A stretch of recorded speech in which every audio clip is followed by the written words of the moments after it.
kasungu kumanga msewu yapa kumanga kaya msewu wotani.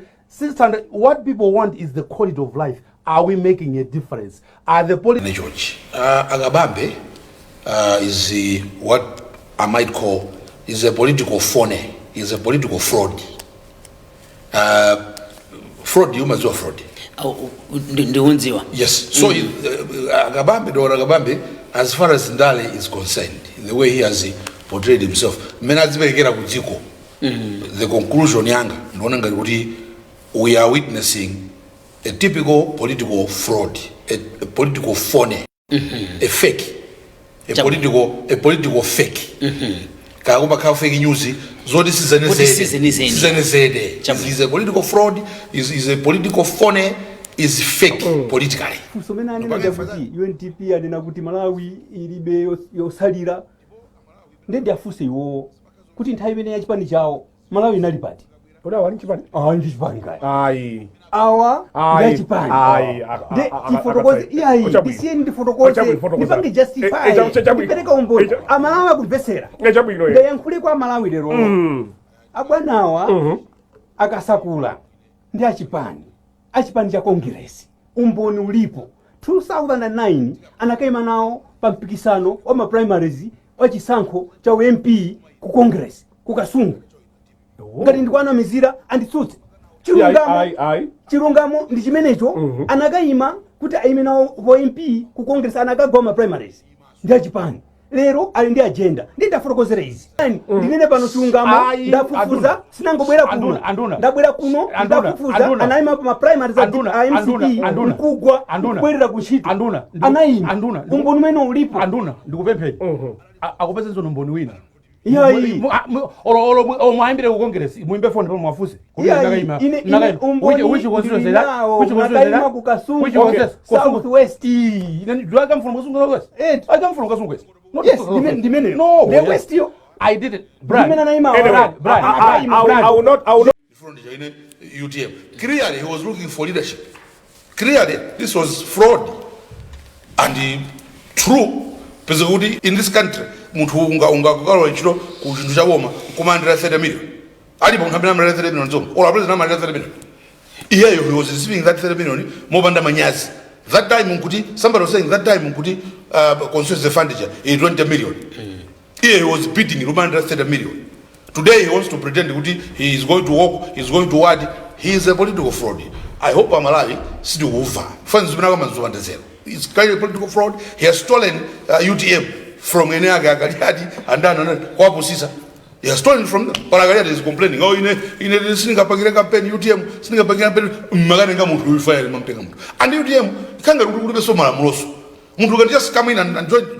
I can tell you that. Clip imene yango thai ababa akumunena kabambe kuti anangochoka kujani ku DPP then kupita ku UTM kena kusankhidwa khala president ataona kuti chilima umwalira ndende nakunena UTM kuti UTM khangati kuli anthu opusa kwambiri angangorora bwanji kuti munthu angochoka kwinako then nthawi moyo munthu kumpasa president ndoti ndi opusa kwambiri amene ayambireka ya ku area chairman ya ku district mwakuti koma akuyiwala kuti president wake chipani chake cha MCP ye George Kasakula Chakwera anangochoka kwa Assemblies of God ubusa straight lukakhala frontline politics then ndikumusankha kwa MCP iko ndikumusankha kukhala president wa MCP sana akayambire kudera yayi zimene zakuyiwala moboti kabambe then akuti yayi amene kuyambira kujeni ku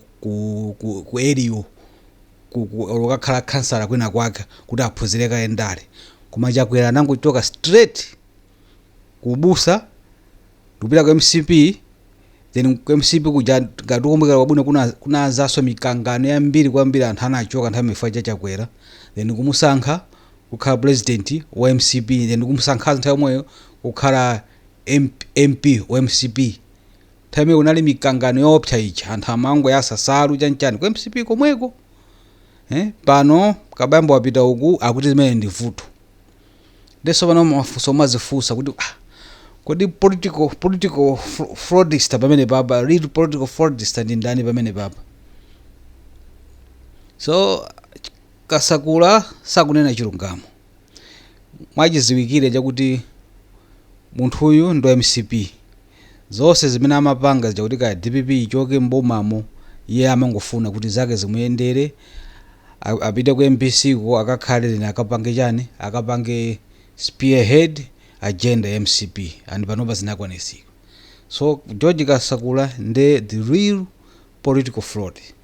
Kakhala kulimbana ndi anthu enawa lisanje chabe imene ali nayo akutena za salary sana pange yeye kuti kabambe mana li reserve bank sana pange ndiye nimene analili malamulo nthawi imene yoyo nimene alili so panopa iye analibe ufulu wopanga kuti apange salary yange ndofuna mwakuti umbono umene ulipo kale ndi angolimba ndi zimenezozo ndeno clear shows kuti George Kasakula ndeno fraud mwenimweni ndi asiye zomanena tu fraud wakuti iye ndi fraud mwenimweni. MPC mota isinthe ikhale yokomera Malawi nali yese wo opposition ndi amene sali ku opposition kuma yango kamba kumangopanga support za jani za anthu amene ali mboma wala kuti sala amene akulandeye ku MPC iko ndi amalawi amene akulipira amene sali ku opposition kuma zimenezo ayiwala zimene ankapanga promote kujani ku Times TV pana chisiru chenicheni ndi amene ayu Kasakula panopa zitakuonekeratu nde muone argument ayipeza apa akuiza kuonesa kuti Chakwera nacho ka straight from ubusa kakhala msogole wa MCP kana kukhala MP yeti kabamba apange zimenezozo akuti ndi political fraud ndipo pali yeyo Kasakula political fraud then pali president wake Chakwera naye so political fraud ukauka. Anthu amanena kuti awuri inu muli governor wa reserve mudadzikundikira kwambiri salary 28 million munthu mmodzi kuzimene zidachitika nzona and ngati if that happened dziko losauka ngati limeneli munthu ungamatenge dzindalama zonsezo wekha muyankhe imeneyi ikatha imeneyi pali funso linaso. Dr. Kabambe ndathokoza Brian wandipatsa mpata ori ndiyankhe funso limeneli. Yeah. Ninadzakhala ndi interview I think pa Zodiac 1 hour ninadzafotokoza nkhani imeneyi ndifuna ndikuonetse ichi ichi ndi salary structure ya ku Reserve Bank. Salary structure imene anayipanga approve mu 2012 ine kulibe mu 2012 napita ku Reserve Bank mu 2017 ndiye mukayiona salary structure line yambirirayo ndi line ya position ya governor amati position number 19 grade 19 grade 19 ikuonetsa kuti salary ya Reserve Bank governor imana apanga approve mu 2012 ndi 146 million kwacha pachaka kukathera range yake 146 million kwacha kukathera 369 million kwacha pachaka imene anapanga approve mu 2012 inu musanafikeko ine ndisanafikeko ya so ine ndafika ku Reserve Bank kalata yanga so ndikuonetse utayiwerenga ungoona basi ungoyiona ukhoza kupatsa kope ndikufotokoza salary ili pamene popo yanga ukapanga divide figure aperekapo ndi 18 million kwacha imene ndinapatsidwa it was within the salary range imene inakhala approved the salary imene anayipanga approve 146 to 369 imene ngati 12 million kukathera 30 million kwacha sine napanga approve nangozipeza ku Reserve Bank. Actually Brian ineyo tu 1998 ndimene nachoka ku college University of Malawi kukamba ntchito mboma ndiye panali ntchito napeza ntchito 5 Standard Bank anandipatsa ntchito akufoja anandipatsa ntchito ena anandipatsa ntchito NGO akusilinda anandipatsa ntchito ni ntchito 5 college and ntchito zimakhaza mbiri koma ine nasankha ntchito ya mboma because I grew up in a family where both my parents were civil servants, public servants. Ndiye ndinkaona ngati kuti kukhala ntchito as a public servant ndi yabwino kwambiri nchifukwa nasiya ntchito zinazo zija zimene nazipeza 1998 zija ndikusankha ya civil servant ngati economist mboma yomwe ndira nthawi imene yoyo salary yanga inali 3100 kwacha 3100 kwacha ndipo from 1998 mpaka 2017 naline civil servant masalary yanga amakhala amene kuchoka pa 3000 ufika pa 10000 kena unafika pa 50 kena ko 100 kena ko chani mpaka amene machoka ngati PS salary yanga ili 1 million kwacha 2017 mmene makafika ku reserve bank napeza kuti salary structure zawo ndizoyambira position ya governor from 12 million to 30 million. That was the salary range ya governor. Ine napatsidwa salary ya 18 million kwacha. In that range sinapange approve ndine ndi anthu akamani na hey ya amene uchi anazipatsa masalary anazipatsa ndizaboza zenizeni zongofuna kuti ayipitse dzina la kabambe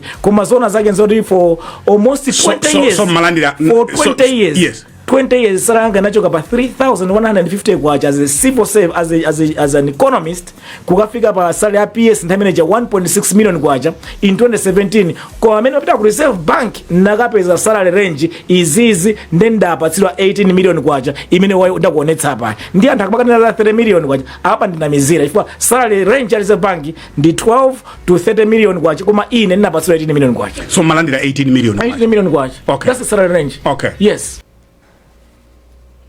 kufika pachapoto kupanga decision kuti ineyo ndidzilandira 30 million pakaphatikiza zonse koma ku constituency kumene kuli anthu opitirira muna 500,000 800,000 kumene kumatumiza 20 million pachaka kutanthauza kuti mukayiphatikiza yomabwera 360 chakuti million ndi mupange divide by 20 ikutulutsirani 18 constituencies kutanthauza kuti ma constituency 18 Malawi muno amalandira ndalama pachaka zimene munthu mmodzi amalandira pachaka central midfielder bank nakapeza salary range izizi ndenda apatsidwa 18 million kwacha imene wayo ndakuonetsa apa ndi anthu akamakana 30 million kwacha apa ndinamizira ifwa salary range ya reserve bank ndi 12 to 30 million kwacha koma ine ndinapatsidwa 18 million kwacha so malandira 18 million kwacha okay. That's the salary range okay yes achuka kwambiri angolangula zitukunjako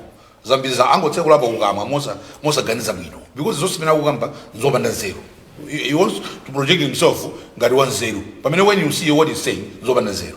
How can a person say kuti ndizaenda basi uenda basi kuti munthu malandira 30 million bank nakapeza salary range izizi ndenda apatsidwa 18 million kwacha imene wayo ndakuonetsa apa ndi anthu akamakana 30 million kwacha apa ndinamizira ifwa salary range ya reserve bank ndi 12 to 30 million kwacha koma ine ndinapatsidwa 18 million kwacha so malandira 18 million kwacha okay. That's the salary range okay yes so to answer your question amalawi aziona record ya munthu record ya kabambe ku reserve bank tiwale ku civil service kutanali stika chani tingotenga ku reserve bank. When he was governor, it was Tauya chaos. They were even falsifying figures with IMF. Umanama creating figures about. Funso lachiwiri ndilakuti mukuyankha milandu ku koti and yet you want to be the president of this country. Zuoneka bwanji ife tidziti zuoneka bwanji. Brian, yes. Anandimanga 2021. Yeah. Ndipo nthawi imene animanga anandipitisa ukhoti amakandiuza na akuti ineyo ndinauzana kuti apereke ma figures olakwika kwa IMF.